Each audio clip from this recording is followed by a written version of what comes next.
Assalamualaikum warahmatullahi wabarakatuh. Alhamdulillahirabbil alamin. Segala puji hanya milik Allah Tuhan semesta alam. Hanya kepadanya kita menyembah dan hanya kepadanya kita memohon pertolongan. Salawat dan salam semoga tercurah kepada Nabi Muhammad sallallahu alaihi wasallam, keluarga, sahabat dan seluruh umatnya yang setia mengikuti sunnahnya hingga hari kiamat. Jamaah masyaril muslimin rahimakumullah. Alhamdulillah, pada kesempatan khutbah kali ini khotib ingin mengingatkan kembali tentang pentingnya menjadi makhluk yang mulia.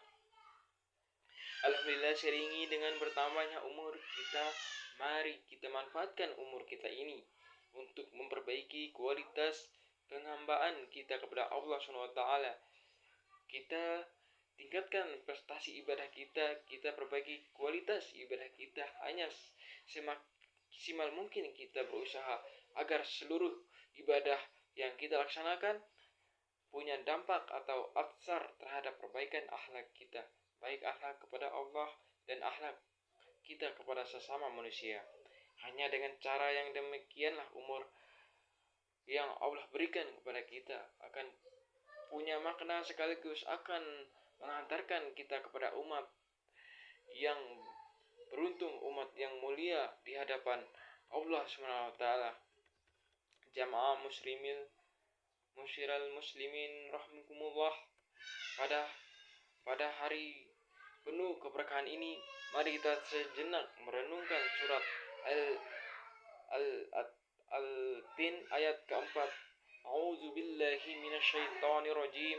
Bismillahirrahmanirrahim. Laqad khalaqnal insana fi ahsani ta'wim.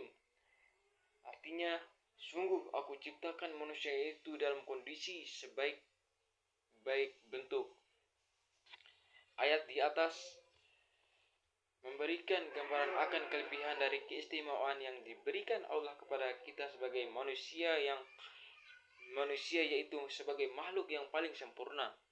Bentuknya, kesempurnaan kita tidak hanya sebatas pada bentuk fisik kita, melainkan juga Allah memberikan keistimewaan berupa akal yang berfungsi untuk membedakan mana yang baik dan mana yang buruk, mana yang pantas dan mana yang tidak pantas, mana yang sah dan mana yang batil. Berkaitan dengan hal ini, Imam Al-Ghazali mengkategorikan makhluk Allah itu ada 4 macam. Yang pertama, makhluk yang hanya mendapatkan karunia akal saja, tidak dikaruniakan nafsu, itulah para malaikat. 2. Makhluk yang mendapatkan karunia nafsu saja tetapi tidak dikaruniakan akal, itulah hewan, benda mati dan mati lainnya. 4. Makhluk yang mendapatkan karunia akal tetapi juga dikarunia nafsu, itulah kita manusia. Akal mempunyai potensi positif, ia akan mendorong yang siapa yang ditepatinya untuk senantiasa berbuat baik dan mencegahnya dan perbuatan yang tidak baik. Sementara nafsu punya potensi buruk, yang memprovokasi siapa saja yang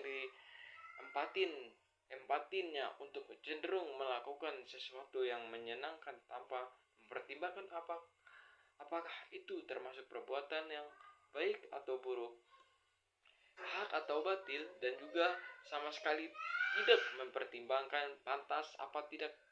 Sehingga wajar kalau malaikat punya kecenderungan untuk selalu berbuat baik karena ia hanya dianugerahkan akal saja pun juga sangat bisa dimaklumi kalau hewan melakukan sesuatu sesukanya tanpa mempertimbangkan baik buruknya, sah atau batal, pantas atau tidak pantas, karena ia hanya diberi nafsu saja oleh Allah SWT.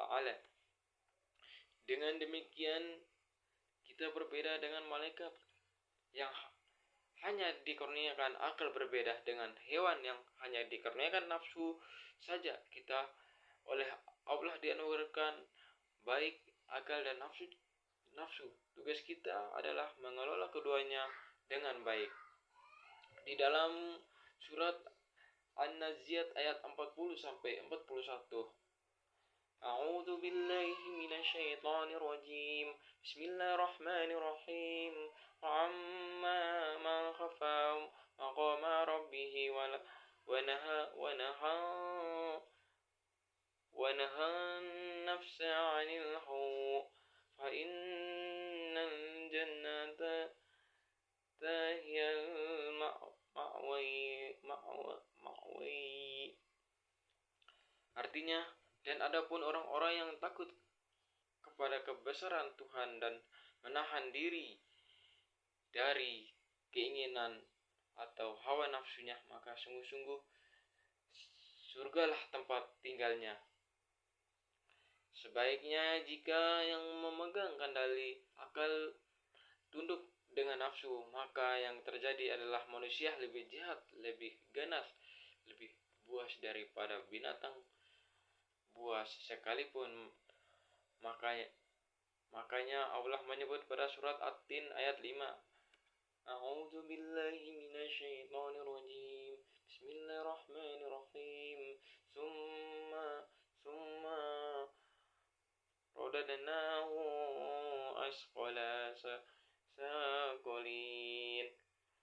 Kemudian kami kembalikan dia ke tempat yang serendah-rendahnya di dalam surat Al-A'raf ayat 179 yang Bismillahirrahmanirrahim. Wa laqad zara'na li jahannama katsiran minal jinni wal insa lahum quluban la yafqahuna biha wa lahum a'yunan la yubsiruna biha wa lahum jannan la sayam'una biha ulaika la dhanna'ami bal hum adall ulahum ghafilun. Dan sesungguhnya kami jadikan untuk atau isi neraka jahanam kepada dari jin dan manusia. Mereka mempunyai hati tidak dipergunakan untuk memahami ayat-ayat Allah, dan mereka mempunyai mata tetapi tidak dipergunakan untuk melihat tanda-tanda kekuasaan Allah, dan mereka mempunyai telinga atau tetapi tidak dipergunakan untuk mendengarkan ayat-ayat Allah. Mereka itu sebagai binatang ternak, bahkan mereka lebih sesat lagi. Mereka itulah orang-orang yang lalai. Maksirul muslimin rahimakumullah, mari kita senantiasa berusaha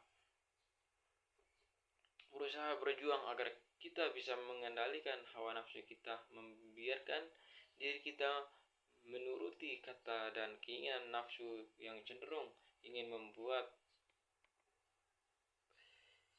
yang tidak baik, senang berbuat dosa maksiat.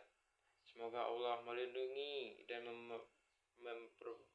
memberkati kita menjadi orang-orang yang ahsani taqwin, orang yang mulia di hadapan Allah Subhanahu wa taala. Amin. Amin ya rabbal alamin.